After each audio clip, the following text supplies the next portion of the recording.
무릎을 꿇고 땅을 바라보고 있는 수많은 사람들. 제복을 입은 남자가 그들을 일으켜 세우더니 믿을 수 없는 광경이 벌어집니다.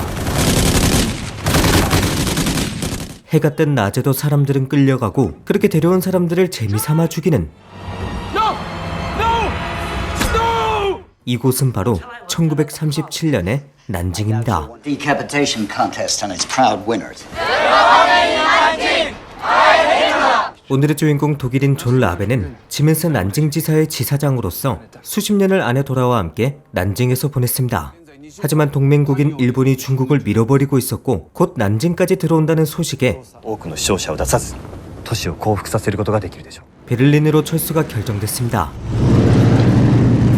하지만 그 시점이 생각보다 빠르게 찾아옵니다. 일본 폭격기가 기습적으로 난징에 떴고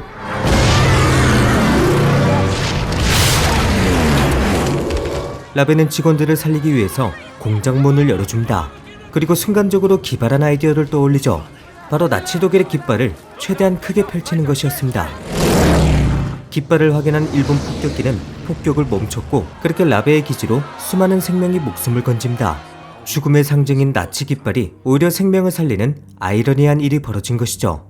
라베는 날이 밝자마자 자신이 해야 될 일을 합니다. 바로 자신의 직원들을 보호해주기로 한 것이죠. 일본 보병대가 들어오기도 전이었지만 그렇게 난징은 죽음의 도시로 변하고 있습니다. 한편 일본의 진격은 거침없습니다. 그들은 난징으로 오고 있는 중국군을 괴멸시켰고 이제 난징까지 수십 킬로미터를 앞두고 있었죠. 한편 모두가 도망치던 난징에 한 남자가 제 발로 들어옵니다. 자신을 상하이 독일 대사관의 로잔 박사라 소개한 그는 라베도 참석한 위원회의 회의에 참석해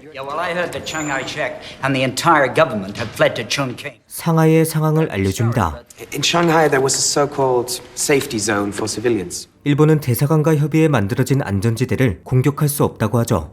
그렇게 난징에도 안전지대 설립이 추진됐고 회장으로 존 라베가 추대됩니다.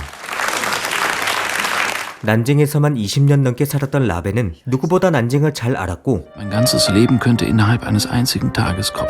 독일인이었기 때문에 일본과의 협상에서 이점을 가질 수 있었습니다. 하지만 라베는 곧장 고민에 빠집니다. 당장 내일이 도라와 함께 난징을 떠나는 날이었기 때문이죠. 다음날 안전지대 설립위원회는 라베를 제외하고 모두 모였습니다.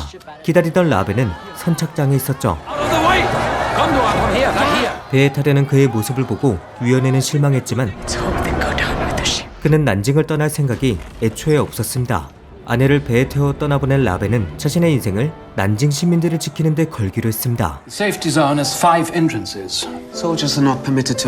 그는 위원회와 함께 안전지대를 만들었고 첫날부터 수많은 시민들이 달려옵니다.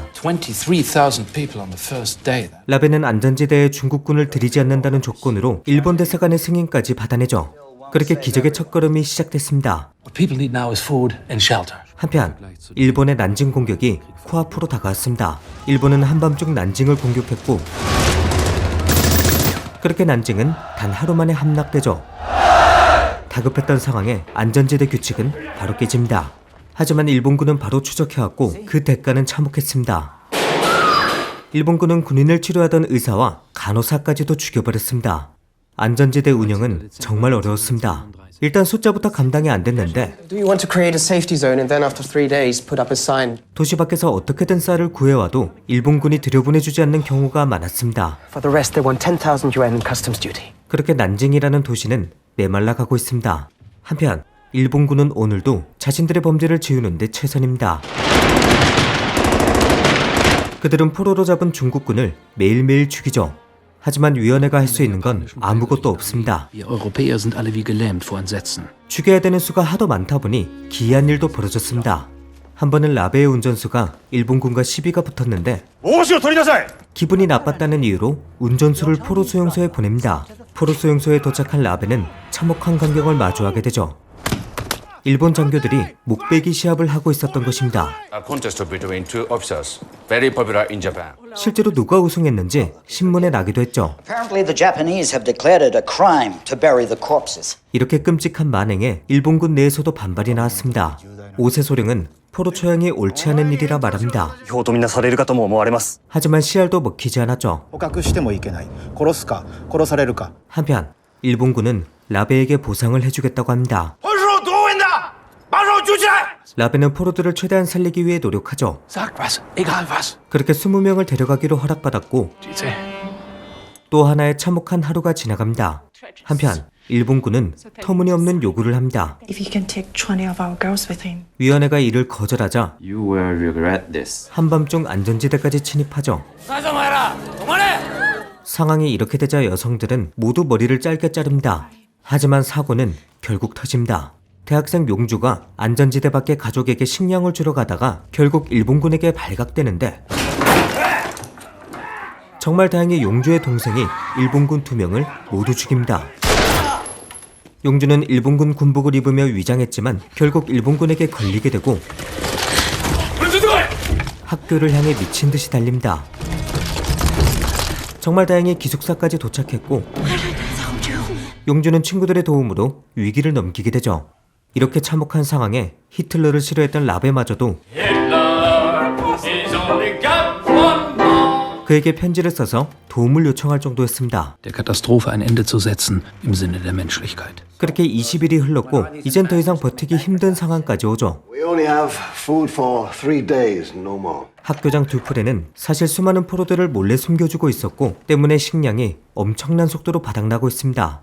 또 하나의 문제는 학교에 포로들이 있다는 게 알려지는 순간 규칙을 어긴 것이기 때문에 모두 죽을 수도 있습니다.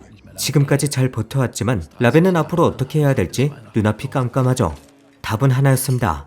국제사회가 개입하는 것이었죠. Merry Christmas. 한편 학교의 비밀이 일본군의 귀에 들어갑니다. 오세소령은 이 상황을 귀뜸해주죠. Princess knows about the soldiers. 정말 다행이었던 건 이제 하루만 더 버티면 된다는 것이었습니다. 南京に入る前に安全庫を片付けろ。 내일이면 국제사회가 난징에 들어왔고 We get a signal as soon as the Cricket puts into Nanjing Harbor. 정말 다 왔는데 학교를 구실로 일본군이 안전지대에 들어오려고 하죠. 하지만 그때 That's the Cricket.